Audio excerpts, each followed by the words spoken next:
Remind yourself in your offices and in your life, if you're a master communicator, then you got to make sure that you commit to the vitality track and not the cancer track. You remember what the difference was between those two?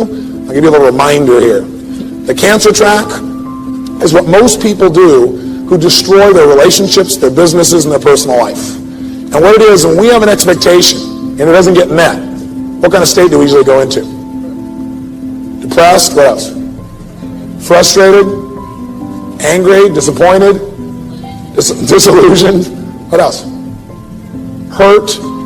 Okay, and we go into the basically emotional states that we've got patterns of going into. Most people have a disillusioned state or hurt or angry. What's the first thing most people do? As soon as they got an upset, they immediately look for somebody to lay blame on. True or false?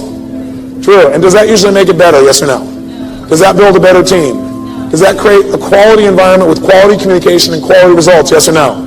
No way. And by the way, people don't just blame, like, let's say, the doctor or their staff members. Most people do blame others, but some people just blame themselves.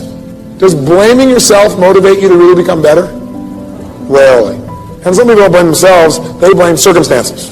Well, it's not my fault, it's because this and this and that. You know, the truth of the matter is we can always find a reason why something isn't working. But the bottom line is we have to be responsible for the results. Now, what do some people do? They go, okay, well, now that I'm done laying blame, that's not enough.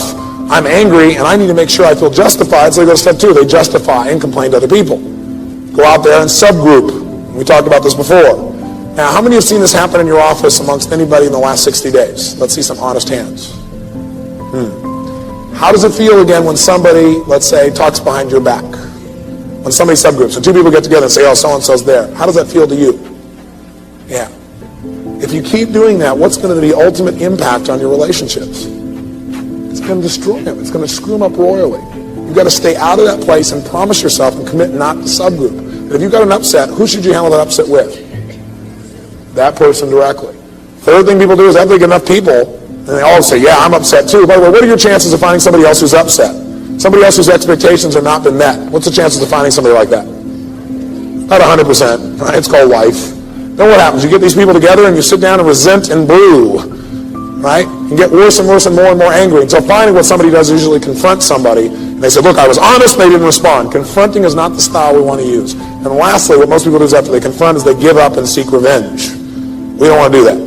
We want instead, as master communicators, to go for the alternative we talked about last time, which is the vitality track, which is where you get excited and appreciate the feelings that you're having. Where immediately you say, okay, I got these feelings, they're intense, I feel angry or upset. That's exciting. I need to appreciate the fact that my brain is telling me that I need to change something. Because we all found out last time, negative emotions are a signal. They're a call to what? Do you remember? Action. If you got negative emotions, something's hurting. What it's saying to you is you need to change either the way you're looking at this, your perception, or you got to change your actions. The way you're doing it, the way you're communicating, the way you're making requests. So if you're feeling negative feelings, you don't want to feel bad about it. You want to say, okay, this is great. This is my brain trying to give me a note. I need to get curious about what is it that I really need right now. And I need to think of what else could this situation mean. I'm really upset about it, but what else could it mean? Maybe the doctor raising his voice to me, or her voice to me, isn't they don't care about me. Maybe they're stressed. Maybe I ought to see if I can support that person. Maybe I need to soften the way I'm feeling about this and not say I'm devastated, but say, I'm a little frustrated with the way they're treating me. Maybe I need to go and communicate as soon as possible to that person that, I know they have good intent, and I'd really appreciate it if they'd change their style of communicating with me because it just doesn't feel good and I want to support them. And if I do that enough and I focus on meeting this person's needs, I'm going to probably meet my needs. So as a master communicator, what we're doing is controlling meaning, and we're making sure that when we have negative emotions, we don't see them as a negative. We see them as a call to action, a chance to change. We spend a lot of time talking about mindset from the standpoint of think positive so positive things happen. And I do believe in having a positive mindset, obviously. I think that the actions that you take are way more important in terms of developing that mindset. But we don't spend enough time on what you were just talking about, which is understanding how the automatic nature of worrying about stuff all day long, how that is making you less money, how it is making you less happy, how it is disconnecting you from your spouse, how it is keeping you unhealthy, and how it is a habit that robs you of joy and opportunity and power. And it is one of the easiest habits to break. Number one, your life happens in 5-second windows. Number two, in 5 seconds, you can control what you think, you can decide what you're going to do, and you can change absolutely anything, which changes absolutely everything. And so the 5-second rule is a mind trick. That's all that it is. A fancy way to call it is it's a form of metacognition, but it's basically a hack. It's a cheat code. Okay. And the way that it works, and this is the challenge with getting it out there, is that it sounds so profoundly stupid, like a gimmick, that it took a while for people to actually take it seriously. I get that. And to really stack up the science to make, anybody that interacts with it go, holy shit, like this actually works. Yeah. So here's what it is. Basically, the moment you catch yourself hesitating or doubting or starting to worry or about to chicken out or shrink or shut up or whatever it is that you're about to do that is shrinking your power, you just go 5, 4, 3, 2, 1. You count backwards, 5, 4, 3, 2, 1. What happens when you do that? Don't do it out loud because it'll scare somebody, like a psycho. And I mean, 5, 4, 3, 2, 1. I'm talking. Yes, exactly. No. My turn. Yes, exactly. Although I say it's so simple that people This use is it a with their Saturday Night kids. Live skit in the making, Yeah, right? totally. I can see this. I would love that because that means I've really made it. True.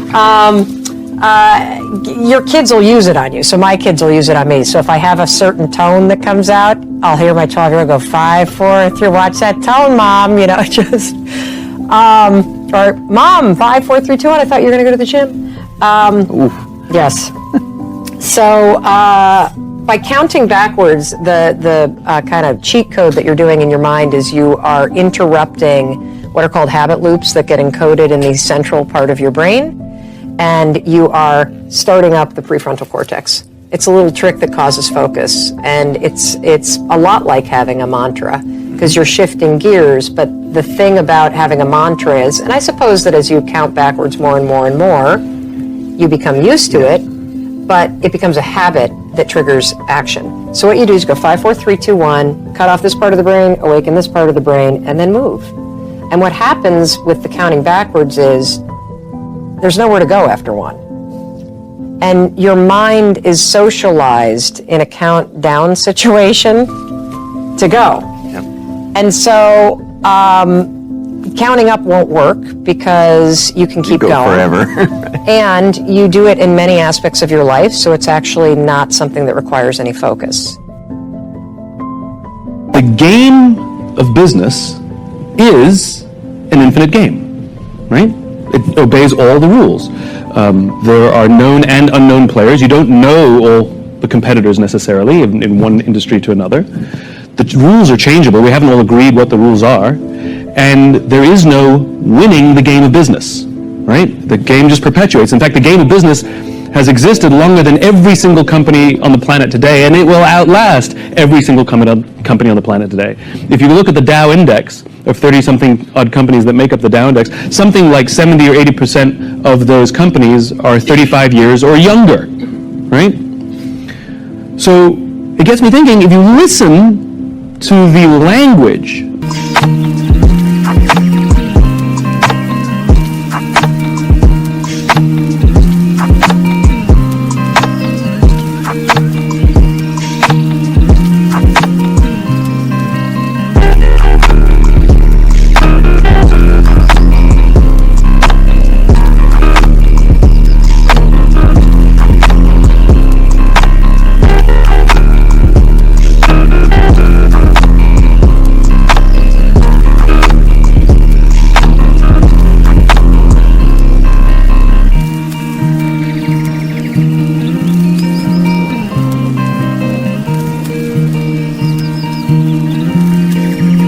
that companies use, they don't know what game they're in. They talk about being number one, talk about beating their competition based on what agreed upon criteria, based on what agreed upon time frame. Is it market share? Is it profits? Is it revenues?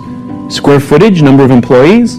Over what, 1 month, 5 months, 6 months, a year, 5 years, 10 years, the life of the company. I haven't agreed to those rules. And so companies can arbitrarily declare themselves number one in anything they want if they set the standards and the time frames.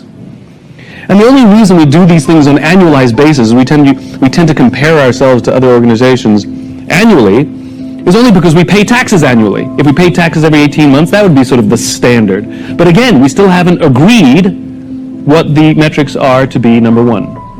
That means the companies that are playing the infinite game are playing against most of the others who are playing the finite game, means those finite companies find themselves in quagmire. Almost every single bankruptcy, not almost every single bankruptcy is a company that's run out of the will or the resources to play. They drop out of the game will persist, another company will fill their space. It's not like the business stops or the industry ends. And the companies that are playing the infinite game will frustrate those finite players, which I absolutely adore.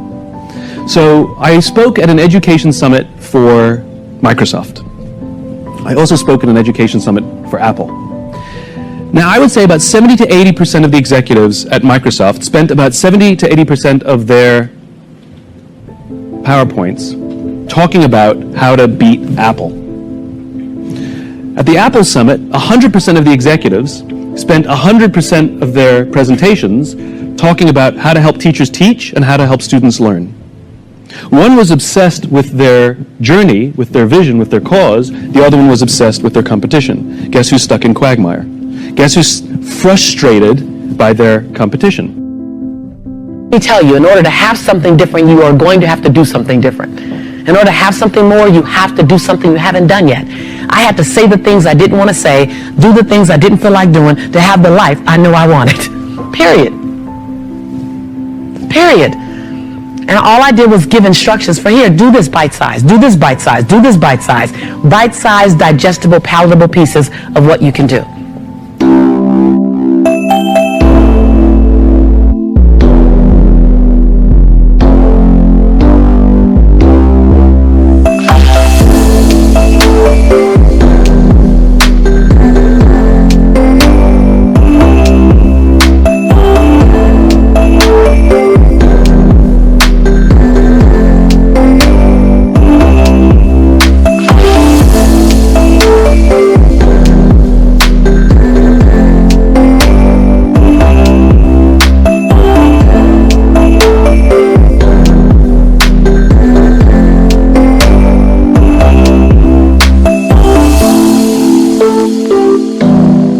Does that sound good, you guys? And when you look up, and you don't have to have a magnificent change over 12 months, have a small change over 30 days, and then a small change over 30 days, your breakthrough will come in needlepoint moves.